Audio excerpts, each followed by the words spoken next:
How pleasant that you could join us, the hook-handed man said in a sickly sweet voice. Violet immediately tried to scurry back down the rope, but Count Olaf's assistant was too quick for her. In one movement, he hoisted her into the tower room and, with a flick of his hook, sent her rescue device clanging to the ground. Now Violet was as trapped as her sister. "I'm so glad you're here," the hook-handed man said. "I was just thinking how much I wanted to see your pretty face. Have a seat." "What are you going to do with me?" Violet asked. "I said have a seat," the hook-handed man snarled, and he pushed her into a chair. Violet looked around the dim and messy room. "I'm certain that over the course of your own life, you have noticed that people's rooms reflect their personalities. In my room, for instance, I've gathered a collection of objects that are important to me, including a dusty accordion on which I can play a few sad songs, a large bundle of notes on the activities of the Baudelaire orphans, and a blurry photograph, taken a very long time ago, of a woman whose name is Beatrice. These are the items that are precious and dear to me.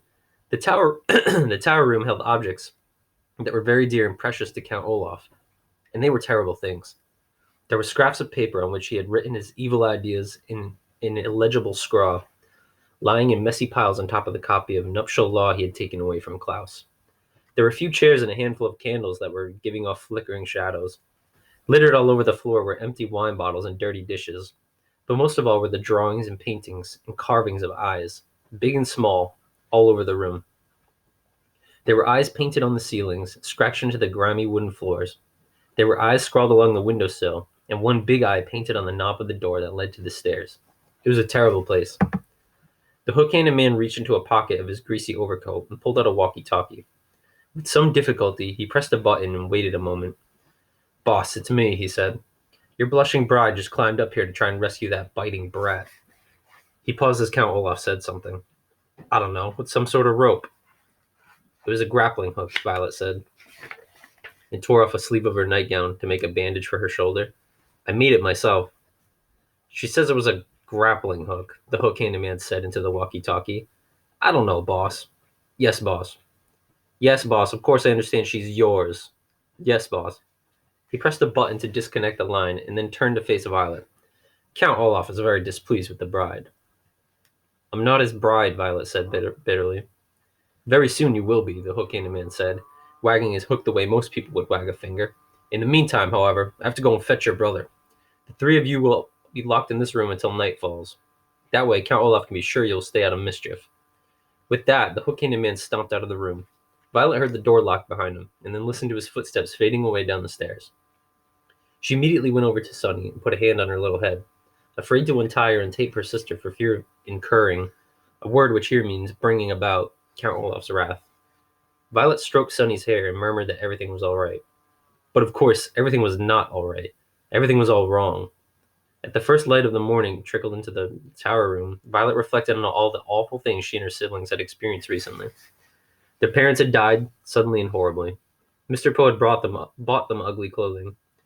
They had moved into Count Olaf's house, and they were treated terribly. Mr. Poe had refused to help them. They had discovered a fiendish plot involving marrying Violet and stealing the Baudelaire fortune. Klaus had tried to confront Olaf with the knowledge he learned in Justice Strauss's library and failed. Poor Sunny had been captured and put in a cage, and now Violet had to try to rescue Sunny and found herself captured as well. All in all, the Baudelaire orphans had encountered catastrophe after catastrophe, and Violet found their situation lamentably deplorable, a phrase which here means it was not at all enjoyable. The sound of footsteps coming up the stairs brought Violet out of her thoughts, and soon the hook-handed man opened the door and thrust a very tired, confused, and scared Klaus into the room. "Here's the last orphan," the hook-handed man said, "and now I must go help Count Olaf with final preparation for tonight's performance. No monkey business, you two. I'll have to tie you up and let you dangle out the window as well." Glaring at them, he locked the door and tromped down the stairs. Klaus blinked and looked around the filthy room. He was still in his pajamas. "What happened?" he asked Violet. "Why are we up here?" "I tried to rescue Sunny," Violet said, "using an invention of mine to climb up the tower." Klaus went over to the window and looked down at the ground. "But it's so high up," he said. "You must have been terrified." "It was very scary," she admitted, "but not as scary as the thought of marrying Count Olaf." "I'm sorry your invention didn't work," Klaus said sadly. "The invention worked fine," Violet said, rubbing her sore shoulder. "I just got caught, and now we're doomed. The hook-handed man said he'd keep us up here until night, and then it's the marvelous marriage." Do you think you could invent something that would help us escape? Klaus asked, looking around the room. Maybe, Violet said. Why don't you go through these books and papers? Perhaps there's some information that could be of use to us.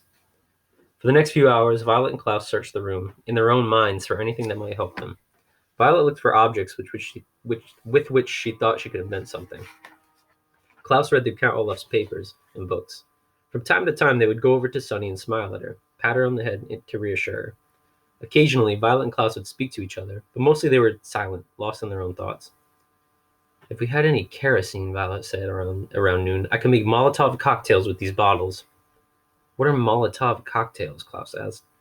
They're small bombs made inside of bottles, Violet explains. We could throw them out the window and attract the attention of passerbys. But we don't have any kerosene, Klaus said mournfully. They were silent for several hours. If we were polygamists, Klaus said, Count Olaf's marriage plan wouldn't work. What are polygamists? Violet asked. Polygamists are people who marry more than one person, Klaus explained. In this community, polygamists are breaking the law, even if they have married in the presence of a judge, with the statement of I do, and the signed document in their own hand. I read it here in nuptial law. But we're not polygamists, Violet said mournfully. They were silent for several more hours. We could break these bottles in half, Violet said, and use them as knives, but I'm afraid that Count Olaf's troop would overpower us. You could say I don't instead of I do, Klaus said, but I'm afraid Count Olaf would order Sunny dropped out of the tower. I certainly would, Count Olaf said, and the children jumped. They had been so involved in their conversation that they hadn't heard him come up the stairs and open the door. He was wearing a fancy suit, and his eyebrow had been waxed so it looked so shiny as his head. Behind him stood the hook-handed man, who smiled and waved a hook at the youngsters. Come, orphans, Count Olaf said. It's time for the big event. My associate here will stay behind in this room, and we will keep in constant contact through our walkie-talkies. If anything goes wrong during tonight's performance, your sister will be dropped to her death. Come along now. Violet and Klaus looked at each other, and then at Sunny, still dangling in her cage, and followed Count Olaf out the door. As Klaus walked down the tower stairs, he felt a heavy sinking in his heart as all hope had left him. There truly seemed to be no way out of their predicament. Violet was feeling the same way until she reached out with her right hand to grasp the banister for balance. She looked at her right hand for a second and began to think. All the way down the stairs and out the door, and a short walk down the block to the theater, Violet thought and thought and thought, harder than she ever had in her entire life.